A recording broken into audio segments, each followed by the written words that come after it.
За бүгдээрээ сайн байцгаана уу?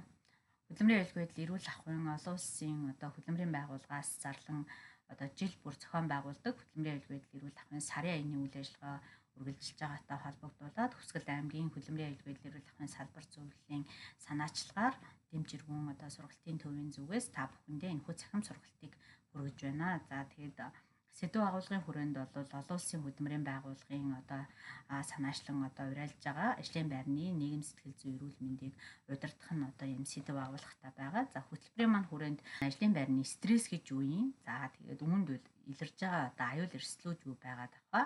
За үүнийг удирдах ямар арга хэмжээнүүд байна вэ гэдэг талаас нь ямар үйл ажиллагааг бид нар хэрэгжүүлэх боломжтой юм бэ гэдэг талаар ярилцсан.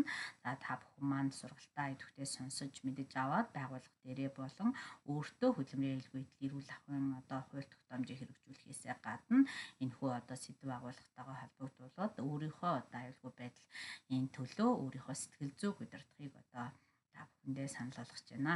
За тэгээд яагаад энэ сэдв чухал юм бэ гэдгийг хэдүүлээ тоо баримтан дээрээс харъя. Ер нь ингээд олон жилийн судалгаануудаас ингээд харах юм бол жилдээ нэг 2.2 саяас 2.5 сая хүн бол ажлын байран дээрх орчин аюул эрсдэл, за сөрөг хүчин зүйлийн нөлөөллийн улмаас, за үйлдвэрлэлийн ослоор мэргэжлийн шалтгаалс өвч, хурц хурлын улмаас нас орж байна гэсэн юм тоон судалгаа байдаг. За мөн ажил мэргэжлээс шалтгаалсан ядаргаа, стресс, ажлаас сайшрах хам шинжийг бол нийт ажил хөдөлмөр эрхэлж байгаа иргэдийн маань 50-аас дээш хувь нь мэдэрдэг гэсэн судалгаа бол гарсан байна. За дээрэс нь энэ эмнэлэгт хандж байгаа хүмүүсийн эрүүл мэндийн байдалд юу нөлөөлсөн байна гэдээ ингээ харах юм бол 39% нь бол ажлын байртайгаа холбоотой ямар нэгэн байдлаар өвдсөн байна гэж судалгаа байдаг. За дараа нь бол энэ нийт нас оролтын тоо хэмжээн дээр ингээ аваад үзэх юм бол ажилласан ажлын байрных нь орчин нөхцлөөс шалтгаалсан өвчлөлөөр тухайн хүн өвдсөн байдал бол ингээ 66% таа байна гэж Дэлхийн эрүүл мэндийн байгууллага бол 2022 оны энэ судалгаан дээрээ бол дурдж гарсан байдаг. За тэгэхээр ер нь бол дэлхийн нийтэд бол энэ хөдөлмөрийн аюулгүй байдал эрүүл ахуйн асуудал дээр бол бид нар нийгэм сэтгэл зүйн эрүүл мэндийн тухай асуудал бол нэлээд онцгойлон анхаарах ёстой. За ихээхэн хэмжээний ийм сөрөг нөлөөллүүдийг үзүүлж байгаа ийм асуудал байна гэж бол сүүлийн жилүүдэд үзэж байгаа. За тийм учраас бид нар Монгол улсад ер нь ямар байдгийм бэ гэдгийг бол тоогоор авч үзэх юм бол 30 тэрбум төгрөгийг жилдээ үйлдвэрлэлийн ослоор нас орж байгаа, хөдөлмөрийн чадвараа алдж байгаа иргэдэд бол нөхөн төлбөр хэлбэрээр зарцуулж байна. За дээрэс нь Монгол улс маань энэ 2017 онд хийгдсэн Дэлхийн эрүүл мэндийн байгууллагын судалгаагаар бол амиа орлолтоор дэлхийд 3 дугаар байранд орсон байгаа. 100 мянган хүн тутамд бол 28 хүн бол амиа хорлсон ийм үзүүлэлт байгаа. Тэгээ сүүлийн 5 жилийн хугацаанд бол нэг 20,055 хүн бол амиа хорлжээ гэж байна. За эдгээрийн бол 83% нь эрэгтэй хүмүүс байсан байна гэж үздэг. За тэгвэл энэ ажлын байран дээрээс үүсэж байгаа стресс маань өөрөө бидний өвчлөлд бол 43%-аар нөлөөлсөн байна гэсэн ийм тоо баримтууд ч бас байдаг байна. Тэгэхээр Монгол улсад хэрэгжиж байгаа хууль тогтоомжийн тухайд бол энэ хөдөлмөрийн аюулгүй байдал эрүүл ахуйн тухай хууль дээр бол энэ ажлын байрны нөхцөл дээр сэтгэл зүй физиологийн сөрөг хүчин зүйлийн нөлөөллөөс хамгаалах тухай асуудлуудыг бол оруулж ирж өгсөн байдаг. За дээрэс нь биднэрт хөдөлмөрийн тухай хууль маань өөрөө дарамт, гутаанд оромжлол ажилтныг хамгаалах, ялгуурлан гадархуул, хүчирхийллээс, за албадан хөдөлмөр эрхлэлтээс гэдэг ингээд сэтгэл зүйд сөрөг нөлөөлөл үзүүлж идэг асуудлуудыг бол хамгаалах тухай үүргийг бол ажил олгогчид оноож өгсөн байдаг. За мөн хөдөлмөрийн аюулгүй байдал эрүүл ахуйн тухай хуулийн 27, 28 дугаар зүйл дээр мөн ажил олгогч нь хөдөлмөрийн аюулгүй байдал эрүүл ахуйн бүтэц зохион байгуулалт удирдлагын тогтолцоог байгууллагаараа хэрэгжүүлэх хэрэгтэй байна гэж үздэг. За дээрэс нь 28 дугаар зүйл дээр бол энэ ажил олгогч нь ажлын байран дээр удирдлагын тогтолцоо нэвтрүүлэх, эрсдлийн үнэлгээ хийх. За энэ бүхэнд маань бол мөн хуулийн цаасан хөдөлмөрийн нөхцөлийн нэгэн сөрөг хүчин зүйл бол мэдрэл сэтгхүйн энэ ачаалал болох сэтгэл зүй физиологийн сөрөг хүчин зүйлийн талаар бол зааж өгсөн байгаа. За мөн одоо ISO-гийн олон улсын стандарт энэ 2021 онд батлагдсан 43003 гэсэн стандарт байгаа. Энэ дээр бол одоо ажлын байранд ажилтны сэтгэл зүйн одоо энэ аюулгүй байдлыг хэрхэн хангах талаар одоо тусгаж өгсөн ийм одоо олон улсын стандарт байдаг. За өнөөдрийн одоо сургалтын хөтөлбөр маань эдгээр одоо хууль тогтоомжууд дээр үндэслээд мөн олон улсын стандартаар хэрэгжүүлж байгаа олон улсад одоо үр дүнгээ өгч байгаа арга аргачлалын талаар та бүхэндээ танилцуулнаа. За тэгвэл энэ ажилтны сэтгэл зүйд ухраад байдаг энэ эрсдэл гэж юу юм бэ гэд ингээд аваад үзэх юм бол аюулыг бид нэр эхлээд тодорхойлох, ярих шаардлагатай болно. За хамгийн том одоо сүр хүчин зүйл аюул маань бол юу вэ гэдэг вэ гэхээр стресс байгаамаа. За стресс гэж юу юм бэ гэд ингээд харах юм бол бидний одоо хоорондын харилцаа за тэгээд ажил хөдөлмөр эрхлэлттэй холбоотой одоо байдлаар хэвийн ажиллах боломжгүй болгоод байгаа нөгөө сөрөг нөхцөл байдалтай ажилтан хүн дасан зохицохын тулд одоо хүн хариу үйлдэл хийж байгаа нь хүний бие организм гэсэн үг тийм ээ. За энэ одоо байдлыг бол стресс гэж нэрлэдэг. За ажлын байрны стресс гэдэг бол яг нь ажилтан хүн өөрчлөлтөнд дасан зохицох гээд байгаа. Бас нөгөө сөрөг хүчин зүйлдээ ажлын байран дээр байгаа орчны олон одоо бусад одоо шалтгаантай аюулуудтай дасан зохицоод ажиллаж хөдөлмөрлөх гээд байгаа энэ одоо хариу үйлдэлийг бол одоо өөрөө стресс гэж нэрлэдэг байх. Нийгэм сэтгэл зүйн эрсдэл гэдэг утга агуулгаар нь бол олон улсын энэ одоо ISO-гийн стандарт дээр юу гэж тодорхойлсон бэ гэхээр ажлын одоо зохион байгуулалт, агуулга, хяналт, хүрээлэн буй орчин болон хүн хоорондын харилцаа нь ажилтны одоо сэтгэл зүйд, нийгмийн сайн сайхан байдалд нь одоо дээрээс нь эрүүл мэндэд нь аюулгүй байдалд нь сөрөг нөлөө үзүүлэх магадлалтай ийм нөхцөл байдлыг бол одоо ажлын байрны нийгэм сэтгэл зүйн эрсдэл гэж нэрлэнэ гэж байна. Ямар шалтгаантай байна гэд хараад үзэхэд нэгдүгээрт нь мэдээж хувь хүний сэтгэл зүйн одоо асуудал байгаа. Хувь хүний стресс, хувийн стресс гэж ярьдаг тийм ээ. За дараа нь бол энэ нийгмээс шалтгаалсан стрессүүд байдаг бахан. За дараа нь бол энэ байгууллагын засаглалтай холбоотой, байгууллагын орчин нөхцөлтэй холбоотой, байгууллагын хууль тогтоомж хэрэгжүүлж байгаа байдалтай холбоотойгоор ажилтан хүн бол одоо стресст өртчихийдэг байх нь тий. Жишээлбэл бурноут буюу ажлаас хашрах хам шинж гэдэг бол мэргэжлийн шалтгаалсан синдром гэж одоо дэлхийн эрүүл мэндийн байгууллага, за олон улсын хөдөлмөрийн байгууллагаас бол тогтоосон байдаг. За ажлын байртай холбоотой зохион байгуулалт, тутмаг байдал байна тий, илүү цагаар ажиллах, за тогтворгүй ажлын цаг хуваар, за шийдвэр гаргахад ингээ оролцуулдаггүй ажилтны одоо тэр оролцоо тутмаг байх, дүрм журм, хуулийг мөрдөж хэрэгжүүлдэггүй байдлууд. За дараа нь байгууллагын орчинд бол бид нар энэ дарга удирдлагын одоо дарамт, за хамтрагчдын маргаан, за хин нэгэн бие биедээ тусалдаггүй одоо нөгөө ажлын байран дах тэр одоо соёл гэж үздэг тий, эдгээр зүйл байхгүй. За хит их өрсөлдөө үйл ажиллагаа ямар нэгэн бүтээмж ажлын гүйцэтгэлийг одоо дандаа өрсөлдөөнөр шийддэг байдал одоо энд ордог бахан тий. За дараа нь бол хүн хоорондын харилцаа үйлчлүүлэгчдээсээ, за дээрэс нь хамт олноосоо, за хамтран ажиллах стасаа тий, дарамт, гутаанд оромжлолт, ялгуурлал, гадуурхалт, за аюул занал хийлэл, за үүнд бас бэлгийн дарамт хүртэл ордог байх нэ. За ингээд стрессийн шинж тэмдгийг бол бид эндээс харж болж байна. За тэгэхээр стресс маань одоо ингээд шинж тэмдэг маань бол яаж юм гэхээр нэгдүгээрт нь бидний бие махбодод сөрөг нөлөөллүүдийг үзүүлж шинж тэмдгүүд нь бол илэрч идэг бахан.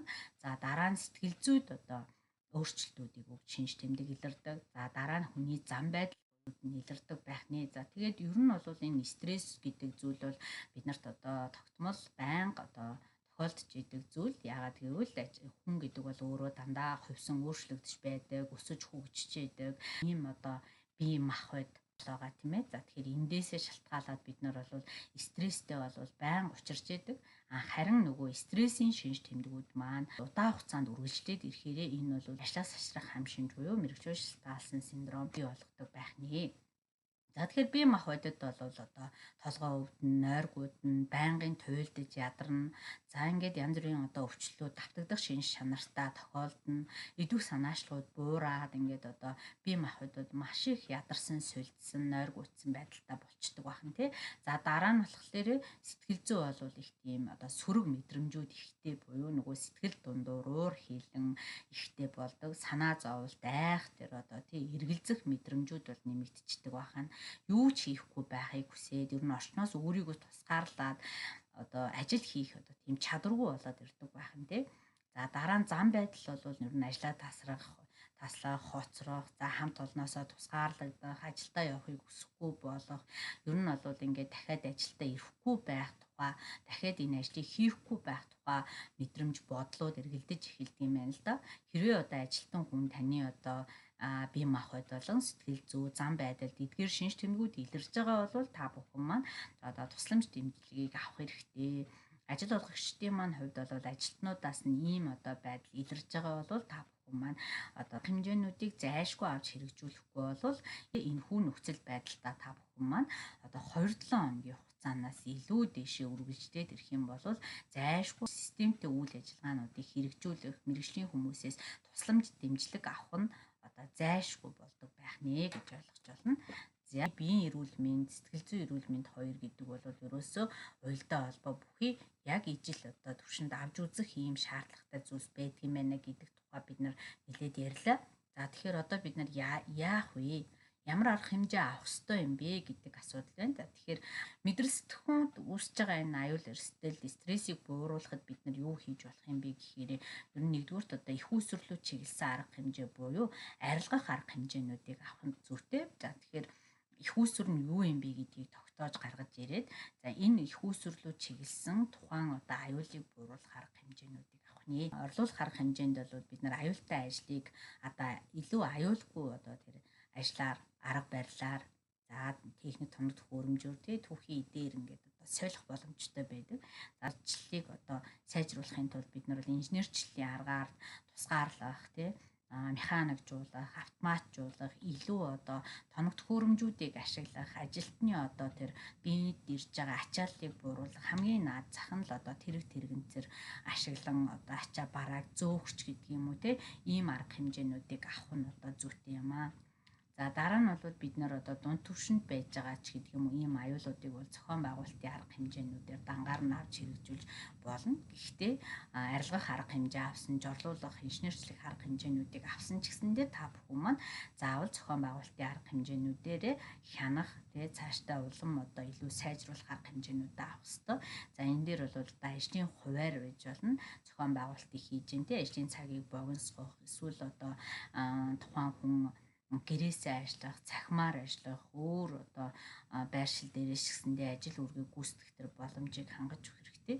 За дээрэс нь ажилтнуудад бас нэг үүсэж идэг асуудал бол энэ эдийн засгийн одоо байдал байгаа. Санхүүгийн хүрэлцээгүй байдал бол сэтгэл зүйд ихээхэн хэмжээний сөрөг нөлөөллийг үзүүлж идэг.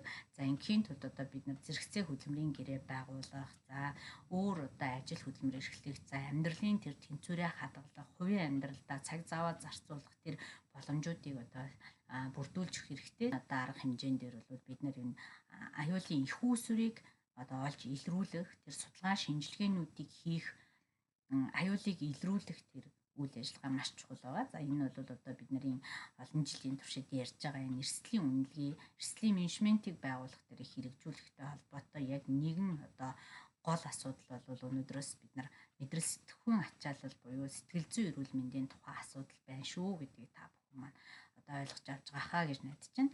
За тэгэхээр ажлын ачааллыг бууруулах зохистой тэр болгох арга хэмжээнүүдийг зайлшгүй авах хэрэгтэй. Зохион байгуулалтуудыг хийх нь байна захиргааны арга хэмжээн дээр бол бид нар дүрм журмыг гаргаж сургалт зохион байгуулах, за хяналт тавих, эрсдлийн үнэлгээ хийх их мэтчлэн ажлуудыг хийж болдог. Дараа нь хувь хүн рүү чиглэсэн арга хэмжээ байдаг. За тэгэхээр хувийн стрессийг тайлах, дасгал хөдөлгөөн хийх, хоол, нойр, амьсгал гих мэтчлэн тухайн хувь хүн өөрийнхөө одоо тэр стрессийг даван туулахтай холбоотой та бүхэн маань мэдлэгээр, сургалтаар, за дээрэс нь одоо ажлын байран дээр өөрийнхөө хувийнхаа одоо стрессийг тайлж одоо даван туулахтай холбоотой дэмжлэг хөтөлбөрийг одоо хэрэгжүүлэх нь маш их зүйтэй гэж үзэж байгаа. За тэгэхээр биднэрт нэг юм алдаа дутагдал өнөөдрийн хүртэл байсан.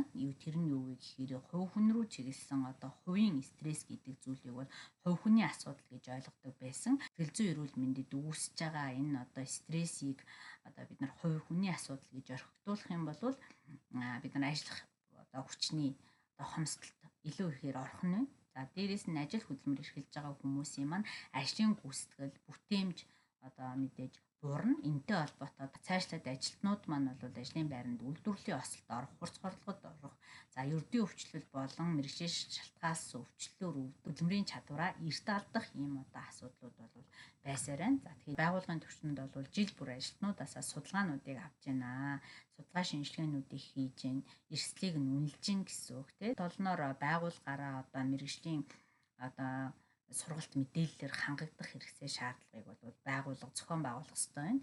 За санал хүсэлтийн хайрцаг одоо ажилуулдаг байх, ажил амралтын цагийг нь зохицуулах, хөдөлмөрийн тухай хуулийг мөрдөж ажиллах хэрэгтэй байгаа. Хөдөлмөрийн хэлбэрийн эрүүл ахуйтай холбоотой зайлшгүй хийгдэх ёстой тэр ажлуудыг хийж гүйцэтгэхдээ удирдлагын тогтолцоог нэвтрүүлээч. Системтэй, менежменттэй, зохион байгуулалттай хийгээд жил бүр ахин сайжруулах ажлуудыг хийдэг болооч гэж зөвлөд байгаа. За дараа нь удирдлагын түвшинд одоо юу хийх вэ? Удирдлага хүн тий. За хүн бүрийн үүргийг одоо тодорхой зааж өгөх хэрэгтэй. Хүн бүрийн одоо тэр ажлын байрны тодорхойлолтод заагдсан ажил үүргийг гүйцэтгүүлээ. Хэрвээ ажлын байрны тодорхойлолтод заагдаагүй ажил үүрэг гүйцэтгүүлэх гэж байгаа бол ажилтнтай тохиролцоо, цалин өлсийг нь өгнө. За аль болох одоо ажилтныг ажлынх нь одоо 8 цаг ажиллуулад илүү цаг ажиллуулахгүй байхыг удирдлагууд одоо анхаарах хэрэгтэй. За ажилтнтайгаа нээлттэй харьцдаг байх хэрэгтэй байна. 10-аас 15 минутыг ажилтан болгондоо зориулаад уулзч байх нь уулзалтуудыг зохион байгуулж явах нь бол үр дүнтэй байдаг бахан. За ачааллыг тохируулахын тэнцвэртэй болгох тухай асуудлууд байна. За тэр одоо амралтын өдрүүдэд нь амраах 12 цагаас дээш хугацаагаар зайлшгүй амрааж иж дараагийн ажлын өдрийг эхлүүлэх тий. За энэ одоо ажилтны тэр хувь хүний амьдралын цаг буюу тэр 8 цагт нь одоо ажилласан бол амьдрах ёстой тэр 8 цагийг нь тухайн хүнд нь өгөөч. Тэр хүний одоо тэр амьдрах боломжийг нь олгооч гэж удирдлагуудтай бол хүсмээр байгаа юм. Хувь нэмрийг үнэлж байгаагаа илэрхийлэгч нь бол энэ удирдлага хүний тэр манлайлагчийн номер 1 үүрэг байдаг.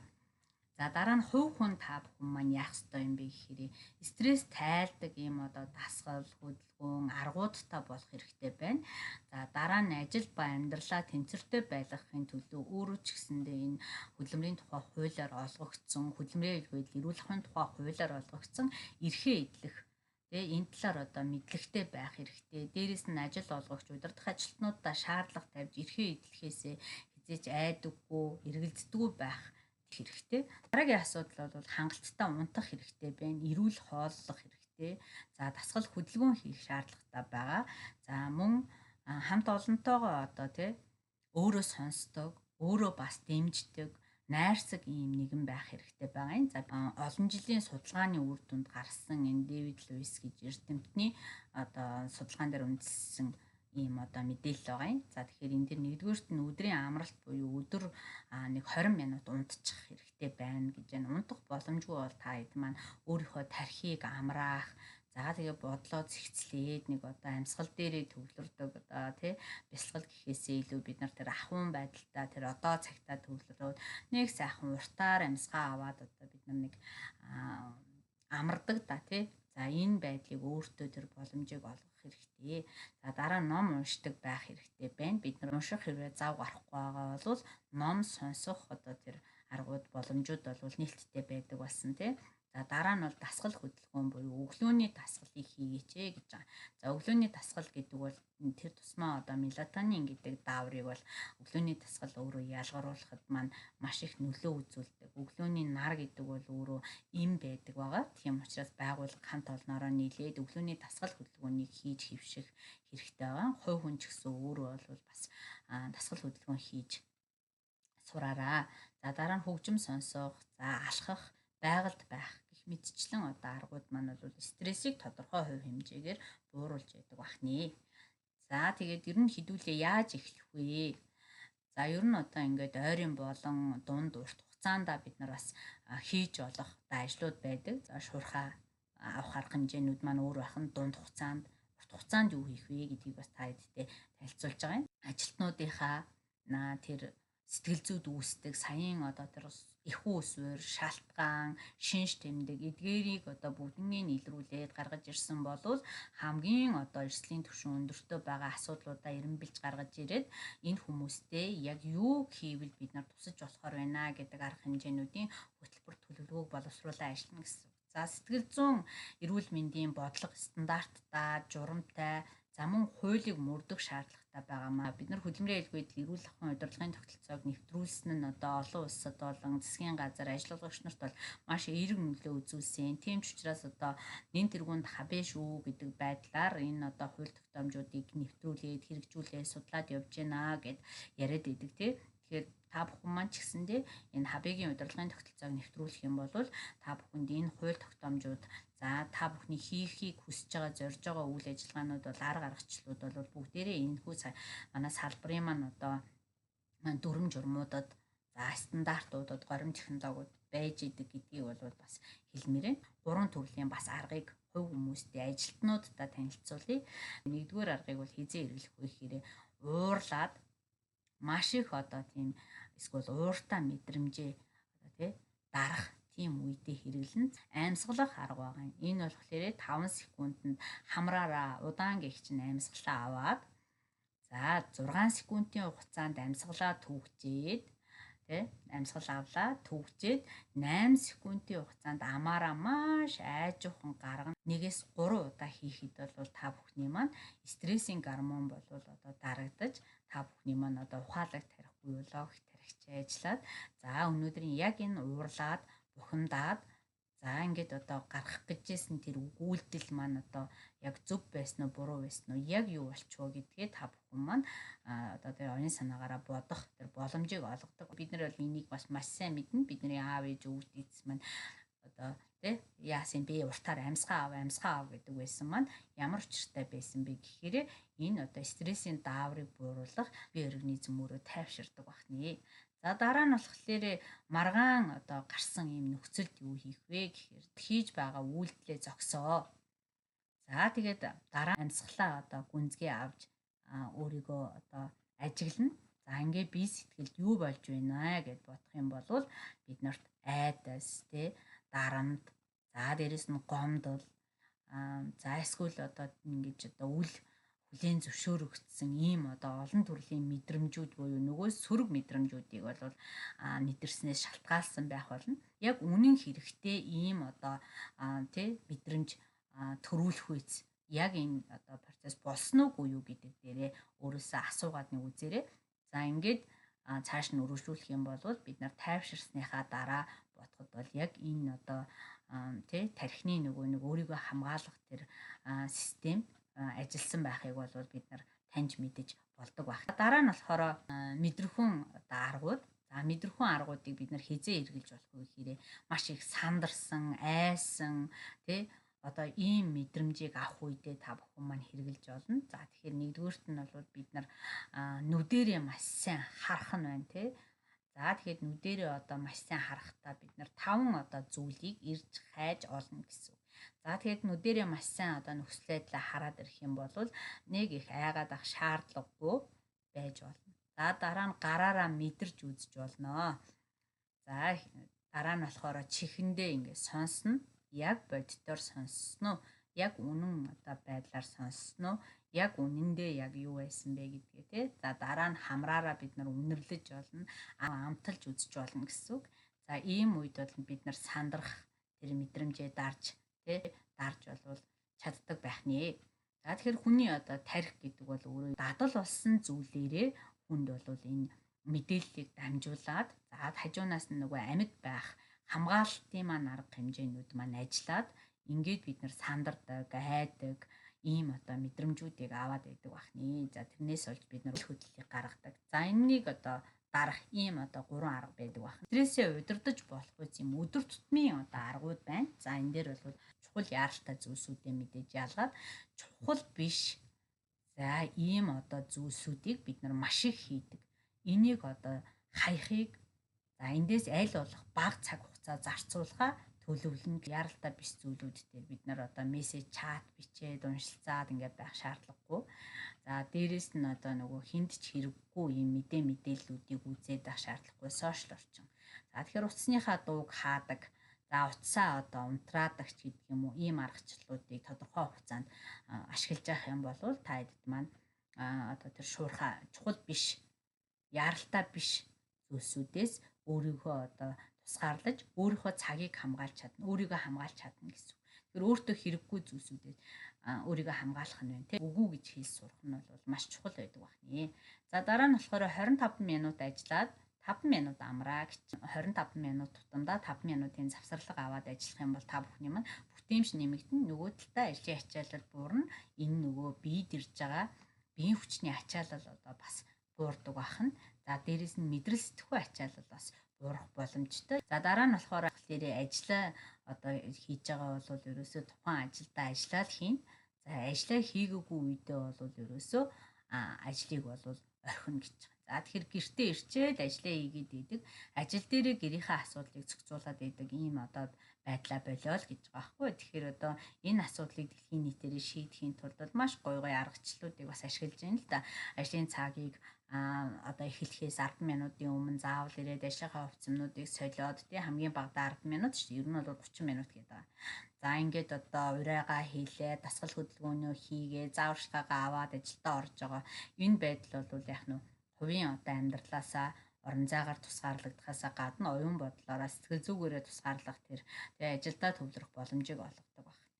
За тэгээд ажлаасаа нэгэнд гараад гэртээ харж байгаа тохиолдолд та бүхэн маань ажилтай холбоотой мэйлээ шалгах, утас мессеж харах, дуудлага авах гэдэг энэ бүх зүйлийг тасан зогсоогооч.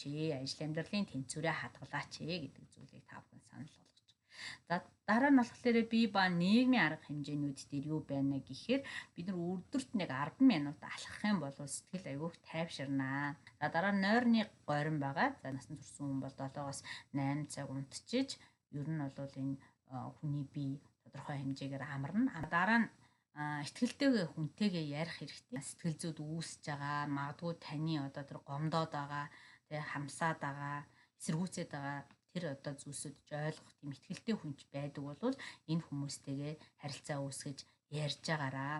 За тэгээд дээрэс нь нөгөө хүн чинь бас ярих юм бол та бүхэн маань сонсож явах хэрэгтэй байх нь байна тий. Зөвлөгөө мэдээлэл өгөх гэж сонсох биш.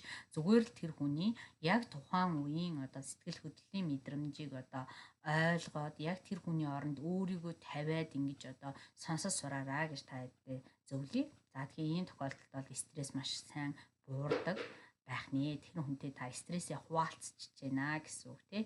За нөгөө талдаа болохоор бид нар жижиг юм амжилтуудаа одоо сайн тэмдэглэж өдөрт өөрийгөө урамшуулж явах хэрэгтэй. Өдөртөө тийм нэг 10 минут алхах гэсэн өнөөдөр алхачлаа шүү. За би нэг 3 удаа санахаараа л нэг одоо амьсгалын дасгалаа хийн гэд бодсон чинь 3 удаа хийчлээ шүү. За гих мэтчлэн өдөр тутмынхаа одоо үйл ажиллагаан дээр та бүхэн маань одоо өөрийгөө урамшуулж, түүнийгээ тэмдэглэж, өөрийгөө магтаж, тэг ингээ хайрлж байгаагаа өөрийнхөө бие сэтгэлд илэрхийлж яхахыг ингэх юм бол хүн тэр одоо урам бол таны биед хадгалагддаг. Энэ бол таны өөрийгөө цэнгэлж байгаа, илааршуулж байгаа бас нэг юм арга аргачлал шүү. За тэгээд та хэд маань өөрсдөө энэ асуултуудыг өөрөөсөө нэг асуугаад үзээрэй. За тэгээд сүүлийн үед бид нар айгүйх ярьж байгаа нэг асуудал энерги менежмент гэдэг зүйл бол маш их юм шийдвэрлэх үүрэгтэй байна гэдгийг бол ярьж байгаа. За энэ бол квантын физик, метафизик гэдэг одоо дэлхийн энэ шинжлэх ухааны тавцанд хамгийн их сонирхолтой байгаа асуудал бол хүн гэдэг юм бол өөрөө 4 төрлийн энергиэс бүрддэм байна гэдэг тухай ярьж байгаа. Энэ болохоор нэгдүгээрт нь биеийн хүчний энерги гэж байдаг. Би өөрөө нэг тодорхой хэмжээний энергитэй. За тэгээд энэхүү энерги бол яаж хангаад байна гэхээр мэдээж яриг 7-8 цагийн нойр, нөгөө дасгал хөдөлгөөн, за тэгээд тэнцвэртэй хоол, за дараа нь болохоор амьсгал байгаа юм.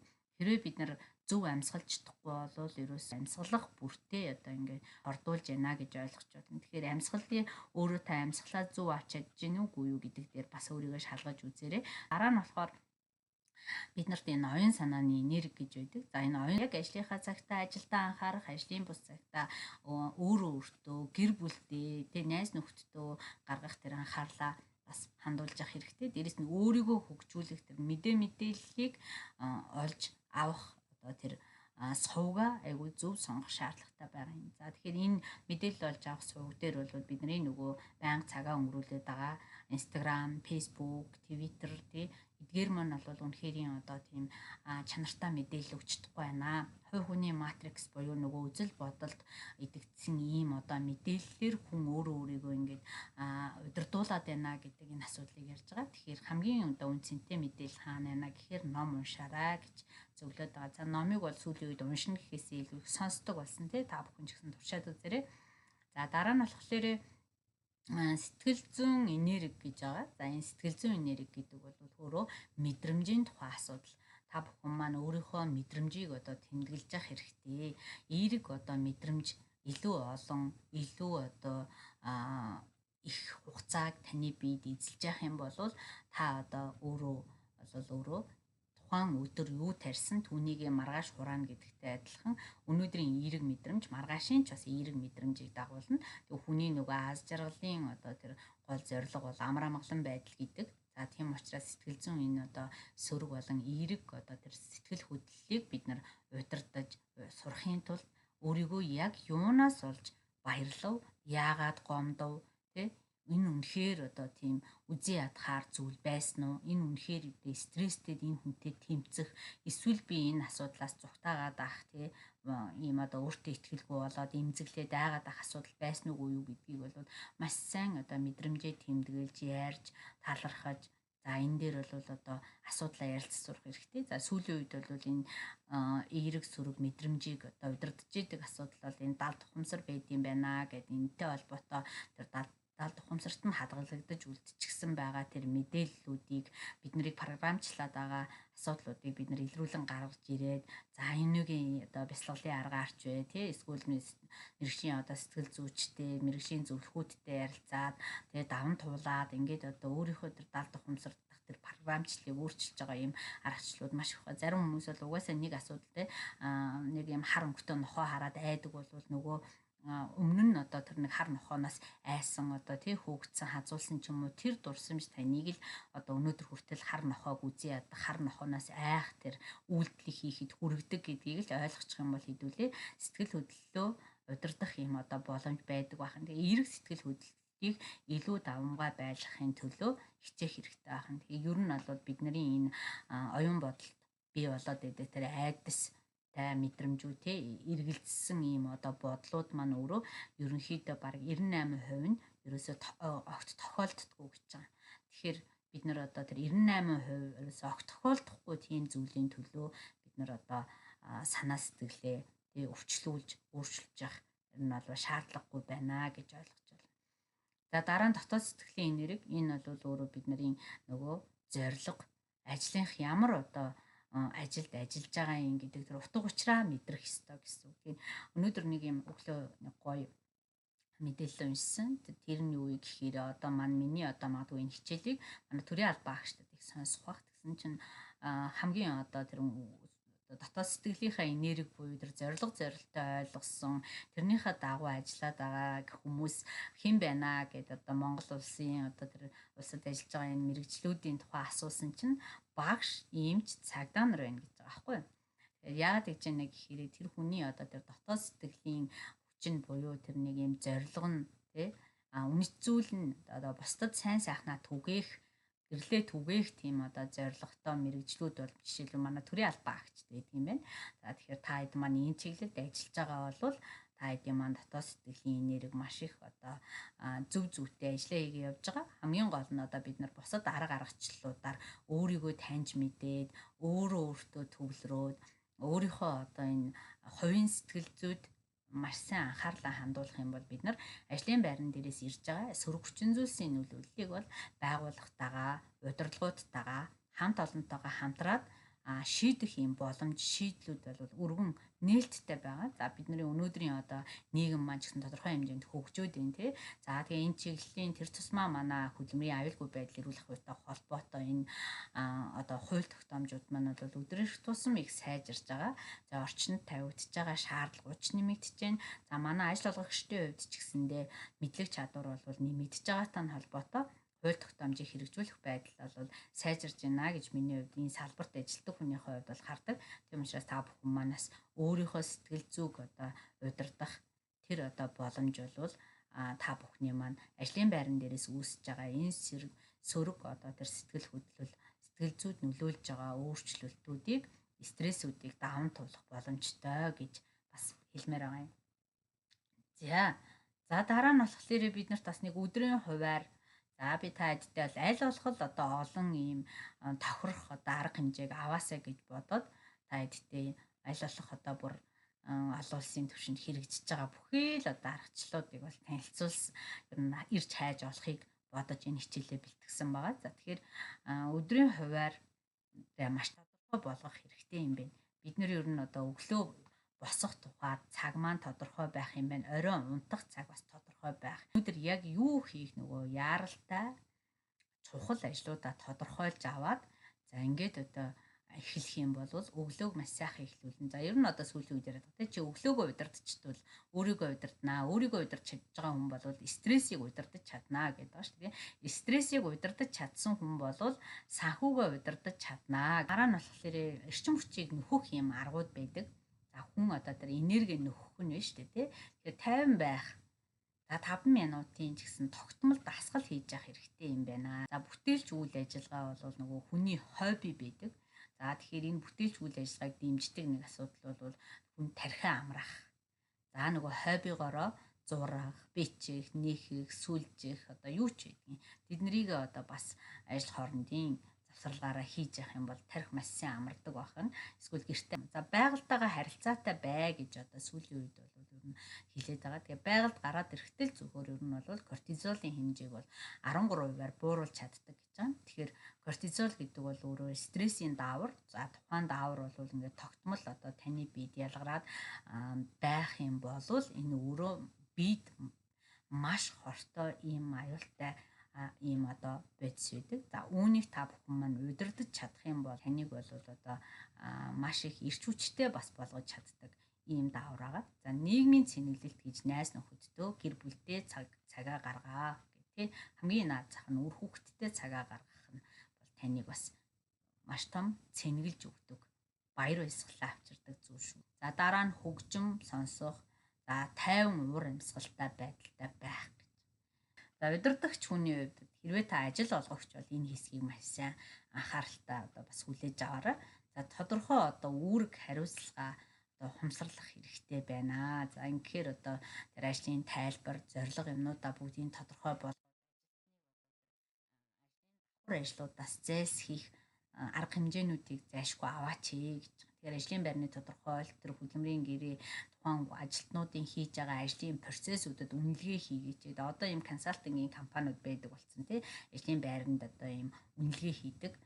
За эдгээрийг одоо анхаарч болно. За мөн одоо эрсдлийн үнэлгээнийхээ үйл явцаар ажлын процессүүдийг бас тоолуулж болдог. За манай дээр жишээлбэл нөгөө удаа дараа ажлын байрныхаа эрсдлийн үнэлгээнүүдийг хийлгэсээр хагаад ажлын байран дээр илэрсэн аюулуудаа арилгаж устгаад тэгээ дараагийн түвшинд бол энэ ажилтны ажлын байрны энэ давхардалтыг арилгах энэ одоо үнээс зайлсхийх арга хэмжээ авахын тулд бид нар үнэлгээ хийлгдэг ийм одоо болсон. За тэгэхээр яг үүнийг та бүхэн маань бас өөрсдөө дотооддоо мөн хийх боломжтой. За мөн хөдөлмөр эрхлэлтэй холбоотой хууль тогтоомжийг та бүхэн маань мөрдөж ажиллаач гэж хүсмээр байна.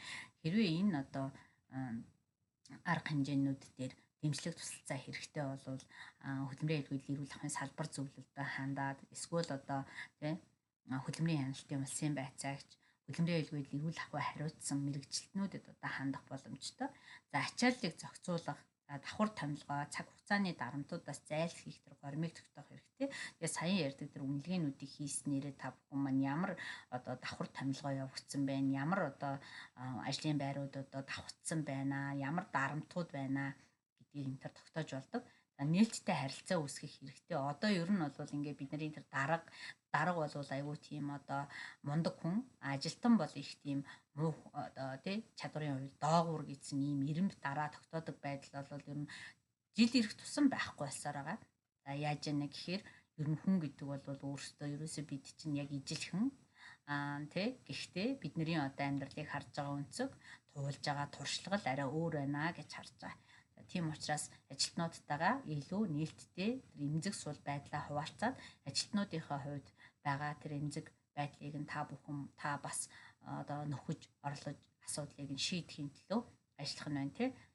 За дараа нь болохоор энэ хөгжих тэр тэгш боломжийг ажилтнуудад олгооч. Багш нар одоо жишээлбэл сургууль дээр бол янз бүрийн байдлаар сураад байдаг, арга зүйчнэр сураад байдаг.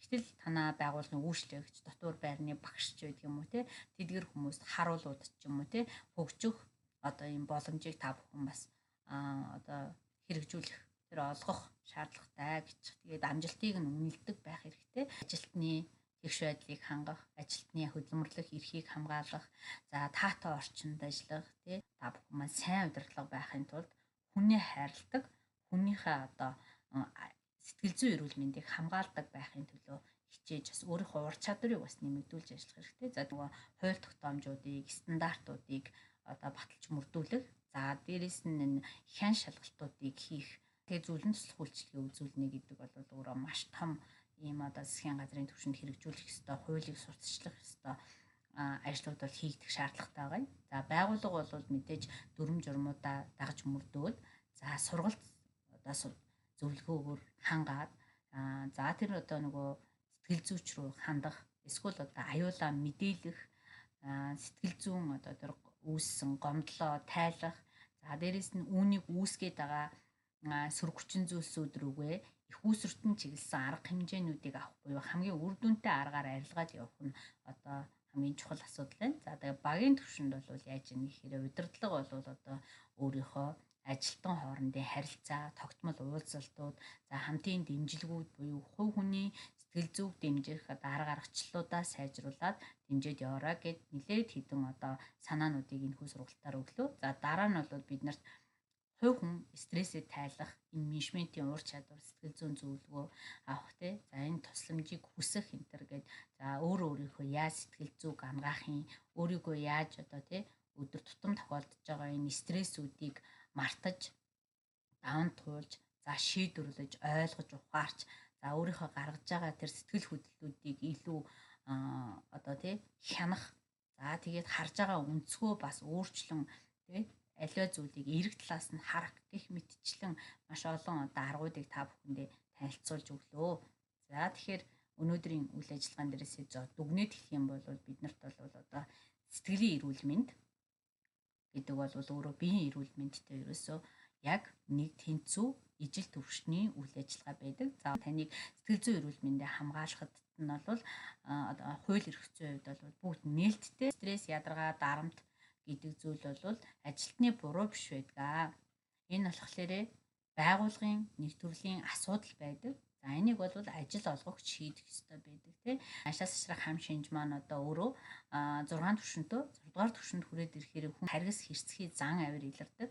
Нөгөө талдаа хүн бол ер нь амьдралаас тий үнэхээр одоо утга учираа ойлгохоо болоод хаширдаг гэсэн. Тэгээд тэрнээс шалтгаалсан амиа орлолт гэдэг зүйл бий болдог. Тэгэхээр бие өвдөхөөс ч илүү хүний сэтгэл өвдөн гэдэг бол хамгийн том ийм хэцүү хүндрэл бэрхшээл байдаг. Тэгэхээр ийм нөхцөлд хүрэхгүй байхын төлөө та бүхэн маань шийдлийг ирж хайж, хуулийг хэрэгжүүлж, за ажилтнуудаа ойлгож, мэдэрч за ажиллаарай гэж хүсэж байна.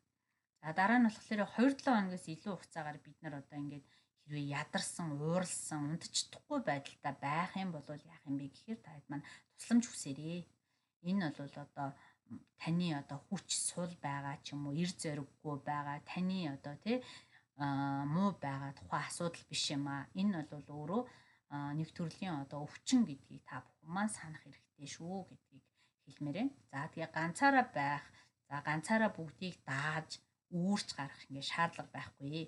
За нэгдүгээрт нь одоо таны ихтгэлтэй хүмүүс байж болно. Хоёрдугаарт нь хамт олон дарга байгууллага бүгдээрээ хамтдаа нийлээд шийдэж болно.